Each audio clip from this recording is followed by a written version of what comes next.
Hello and welcome to Radically Embody Love Podcast. This is Nasrin Barbic with my co-host, Jessica Falcon.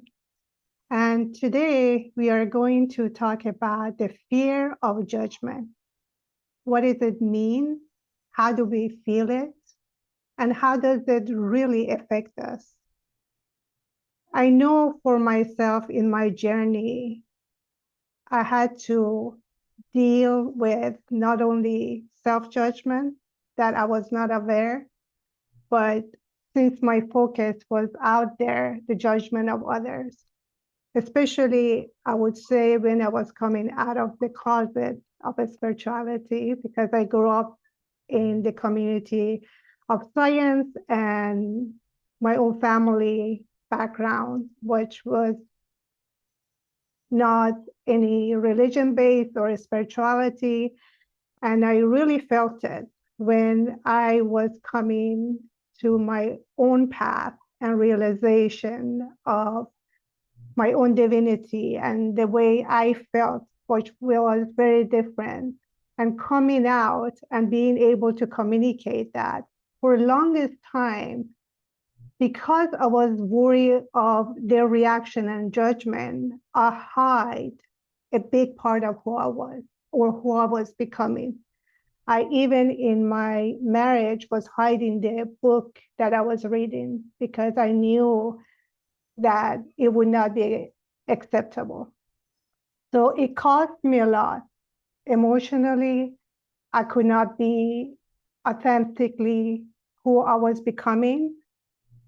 And it takes a toll on you. You might not be aware if you're hiding who you are truly and who you truly in your path of becoming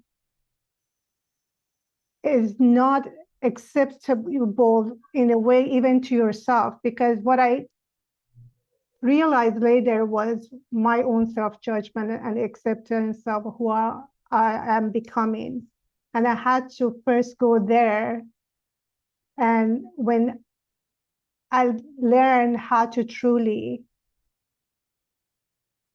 accept who I am and the understanding that I had at that time about my journey and how I even want to expand that definition.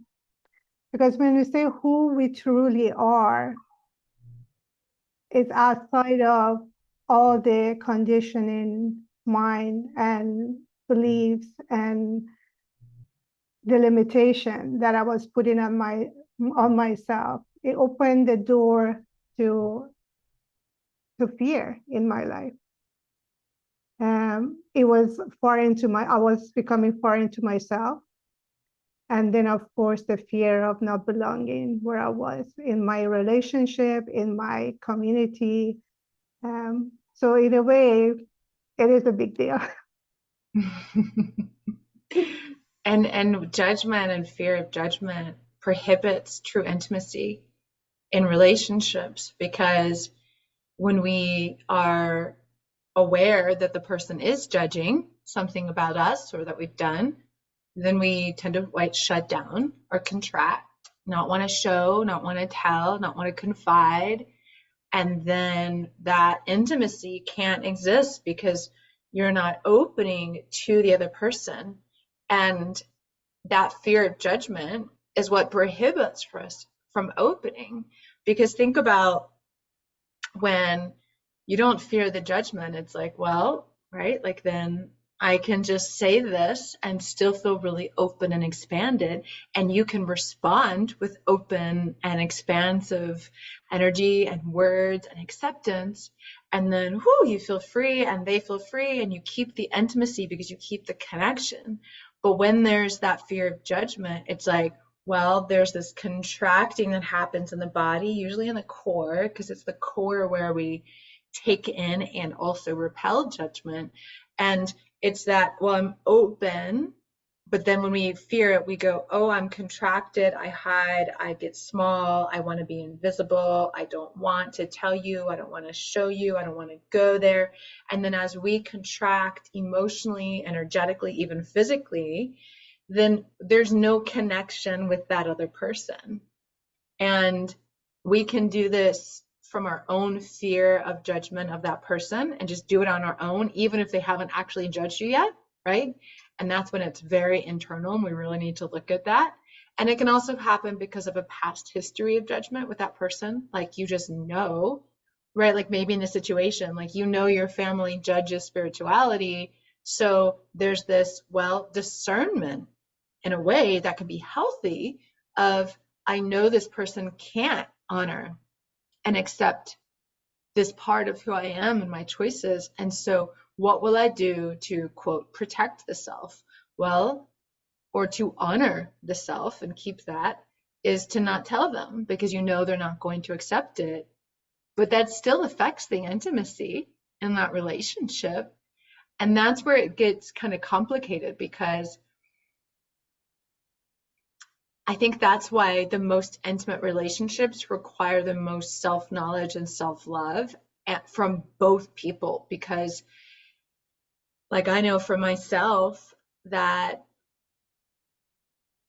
it can be healthy in certain relationships and situations to not disclose everything about me and what I'm doing, because I know it will be judged. And it's not that I fear the judgment of those particular people. It's that I don't want to face it. I don't want to hear it. I don't want to be around it.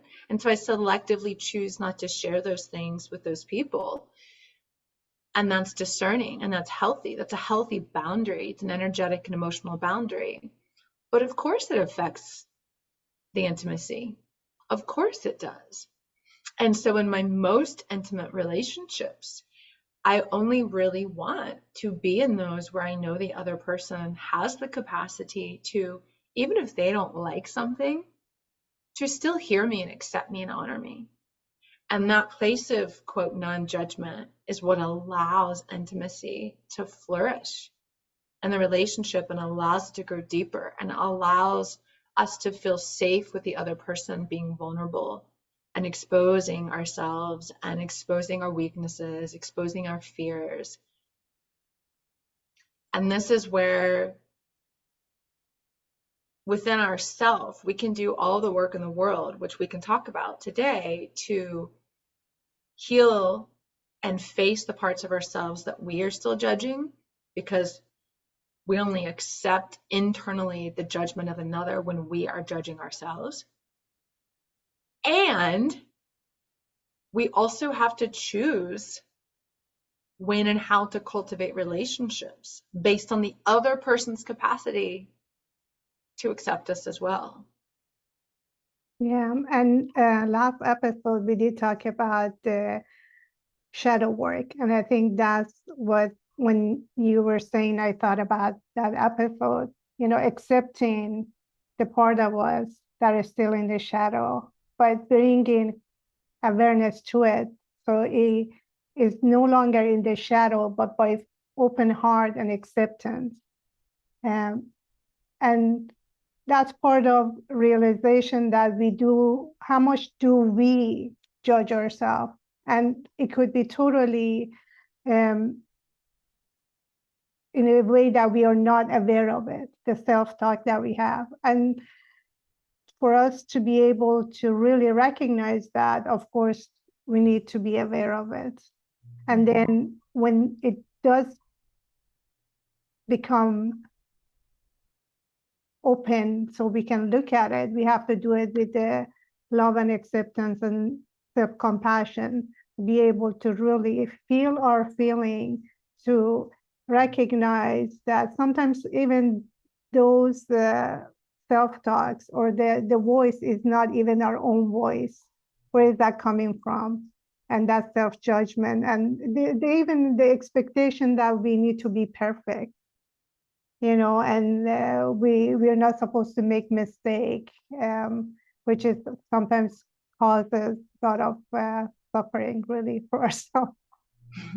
and to look at, like, what is the fear of judgment really? Like, when we really go into this, and this is very unique. Like, when I take my clients into judgments they're facing, it's very unique. It can bring up past lives, it can bring up early trauma, it can bring up a lot. But overall, like, when we're fearing judgment, what are we actually fearing? We're usually fearing that person's going to think I'm bad, wrong, unlovable. They're not going to want me, value me, choose me, desire me. They're going to cast me out. I'm not going to belong. Mm. We're actually fearing I'm not going to be accepted for who I am. I'm not going to be loved for who I am, which is a very valid fear. We're human. Yeah. We feel whether we want to or not. I know when I was a prosecutor and very disconnected from the wisdom of my body, I would have this huge armor around my heart and keep people at arm's distance because, I don't care, right? Like, I don't feel, I don't care, I'm fine, it doesn't matter. But the reality is I still felt it. I still took it in my body. I still felt it. And so even if we think we're not, or we tell ourselves that we don't care, the reality is we care. We're human. We care. And if we have a heart and it's a little bit open, we care and things Right. matter. And it hurts when someone judges us. It hurts when someone casts us out. It hurts when someone says that they don't like us or love us or want to be with us or whatever. It hurts, right? Mm-hmm. And so part of the medicine and part of facing judgment is being okay with it hurting, Yeah. being okay. Like, all right, I can acknowledge that this hurts and it hurts my heart and it feels painful because I love that person and I want to be with that person. Or it hurts because I feel like they don't really see me. Hurts because I don't really feel heard. Hurts because I don't actually feel honored. It hurts. And the second step is it hurts. I acknowledge it. But how can I accept and love myself even when they can't? And that's the true power and how we reclaim our power from the outside judgment. Because what we're really afraid of is we're going to be cast out of love and we're not going to be accepted and we're not going to belong. But the truth is that I've discovered that I really guide my clients into is, well, but you still have the power to love and accept yourself so you belong to you, so that you don't give them that authority over you to decide if you are lovable. It can still hurt. It can still feel painful. But you can do that for you and then decide as a boundary, do I still want to be with this person? Or what are my boundaries in this relationship? Yeah. As you mentioned, that is the key, I think. Just first to take the attention inward and see how we feel truly about ourselves. And what is it that we're hiding from ourselves even? What is it that we're not willing to face? The pain that we're not willing to feel and be able to process all that. Because we all live in the story we have created about the mask that we were, who we think we are even, and then the facade that we have just because we want to belong. That's really deep within us, right? The feeling that we don't want to be different. We want to feel like we belong, and we can from there get a sense of who we are, which is unfortunately would not get us far. But that's the part that we need to come in peace with. That it starts with us. Take a look at the more in my own journey, I realize the more that I accept myself as who I am and my own journey, the easier it is for me to actually deal with other people's judgment. Or I'm okay with that if they don't understand. I'm like, I used to be there. I used to have judgment against people like this. And I sort of understand it. But in that sense, as you mentioned, is like you learn to how to create healthy boundary, and you don't waste your time on people that they're not really going to be in your life, and you don't really want them to have you don't want to have a deep relationship with them. So that's when discernment, as you were mentioning, coming, like how much of myself I really want to put out there and for who, right?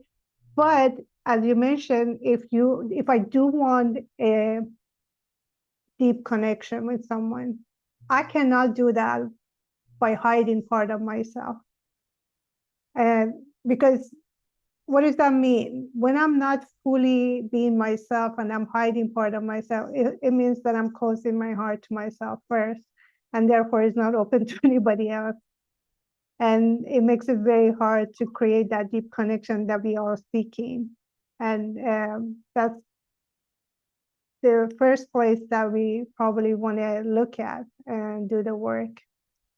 And when I hear you say that, I also can think of situations in my own life where, out of love for myself, I've chosen not to disclose things in certain relationships because I recognize the discernment. I recognize that that person doesn't have the capacity to hear me because of their own judgment, because of their own fear, because of their own wounds.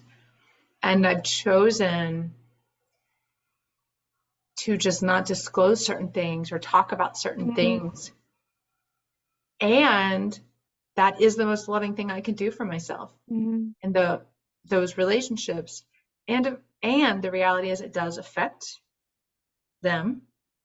And so it really comes down to creating the self-awareness, like we did talk about, as you mentioned in last episode around shadow work, creating the self-awareness so that you come into choice around it.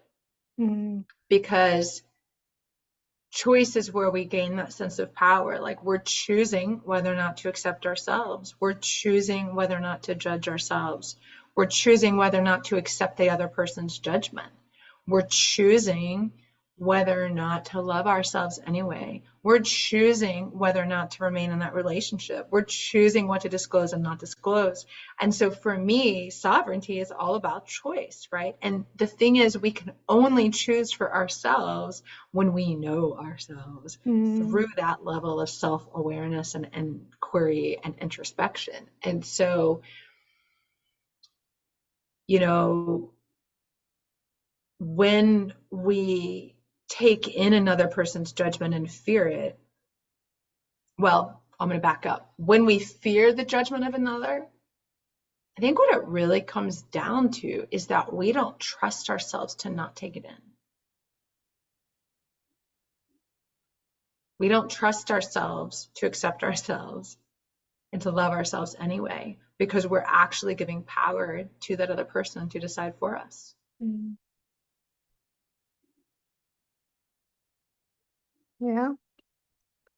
Yeah, that's why I feel like, as you mentioned, all of this is like, this is part of your journey, especially if you're in a journey of, I don't want to say self-development, I don't like that word, but expansion, right?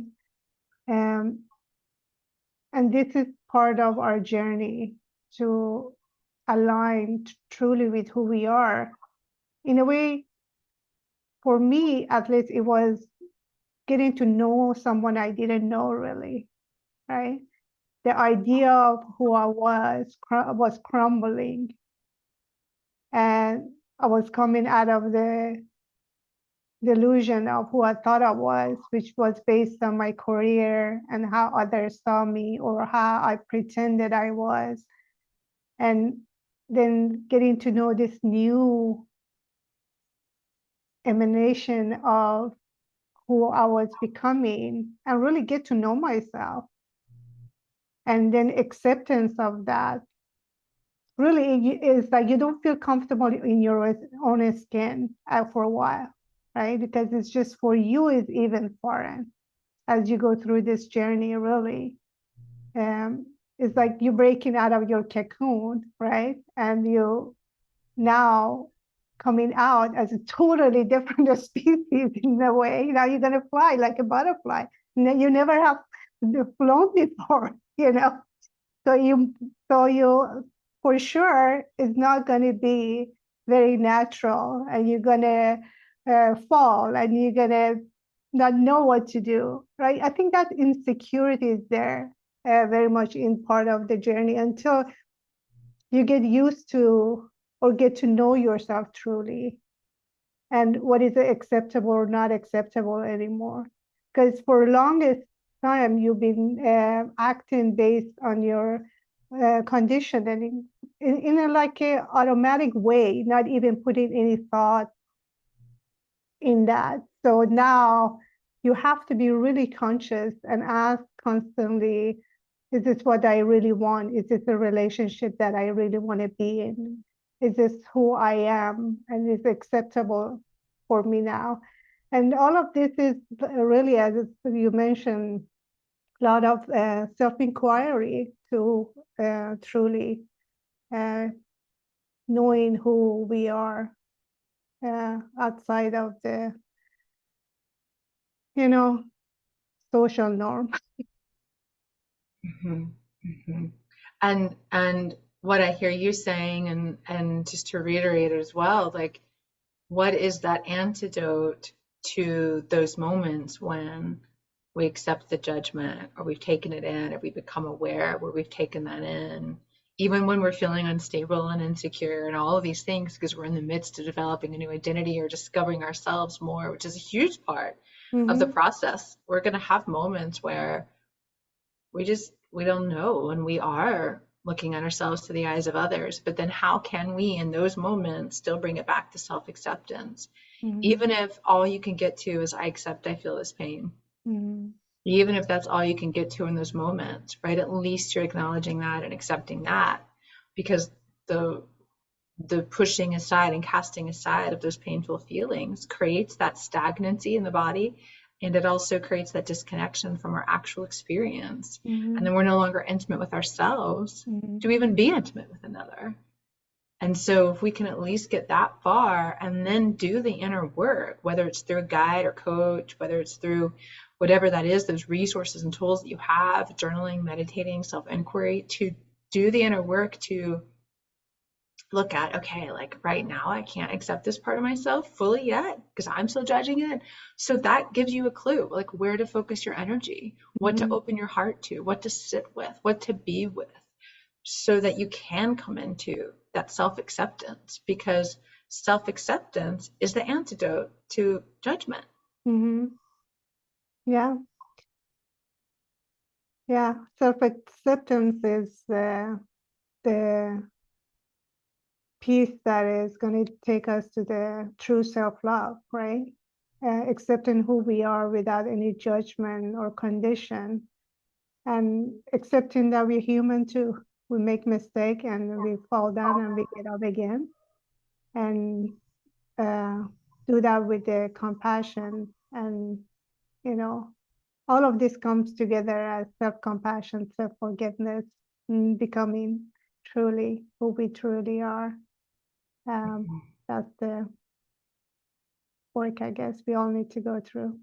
And the hard part is, as you were saying, when we start seeing this, when we start going through this journey that I imagine a lot of our listeners may be on or have gone through. If we go through this journey of our whole identity and our whole life has been based on the external and the world and society, and then when you start moving into the realm of soul, well, that's when you really start to see, oh, okay, so I have a different capacity to now see myself through my own eyes, to now pull my power back, to now go, oh, all those ways that I let other people decide for me who I was, whether or not I was good, whether or not I was lovable, whether or not I belong, all of that, that's actually ego. It's actually false self. None of that's true self.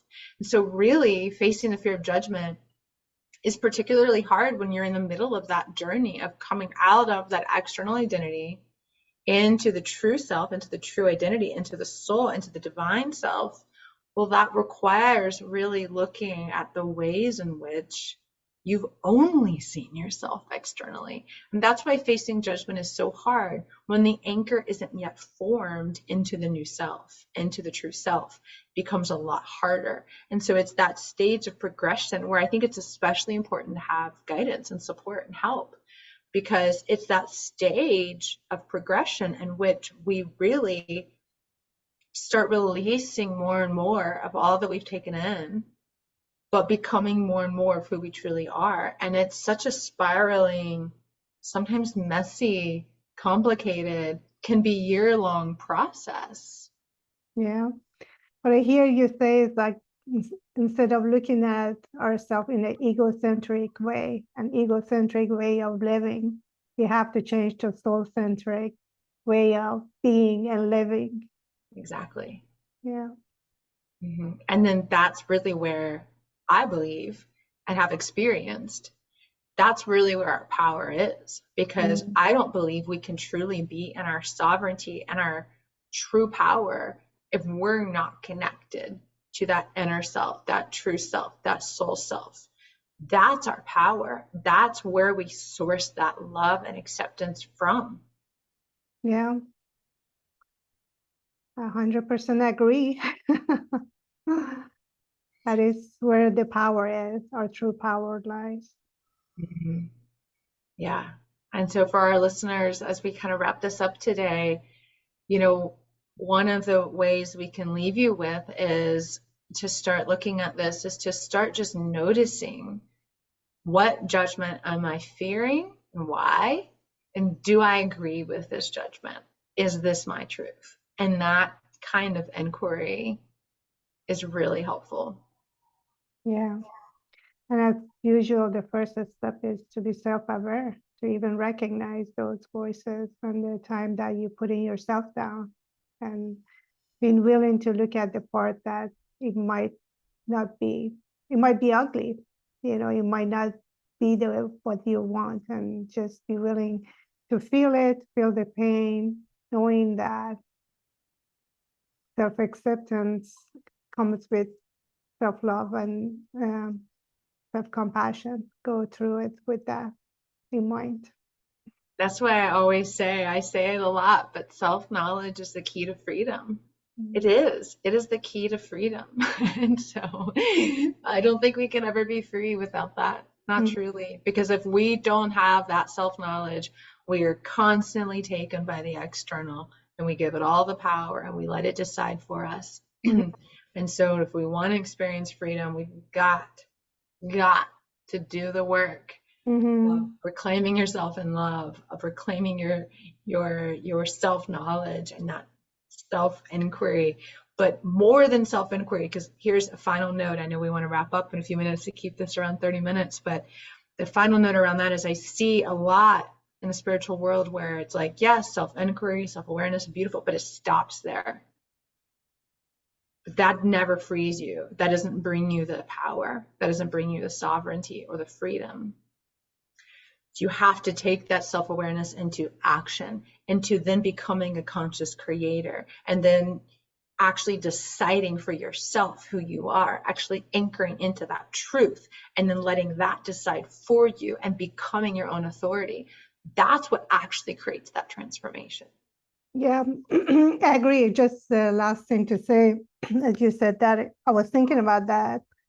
We need to get to the point that our practices are becoming the way of our life. We no longer thinking about it as a practice. It's just a way of being. And that's when we truly embody that. Exactly. And that's a journey. Yes, of course. That's what we are here for, to guide anybody who wants to take that journey. Yeah, the journey of true freedom. Yeah. Well, it's been such a pleasure, Nas, as always. Thank you. Same here. And please, when you listen, we would love to hear from you as well. Leave us any comments or any topics that you would like us to explore more. We would love to hear from you. Thank you for listening. We appreciate you. And make sure to leave a comment or share this with someone you think he's going to benefit from. And thank you for being here. Thank you. Bye. Thank you.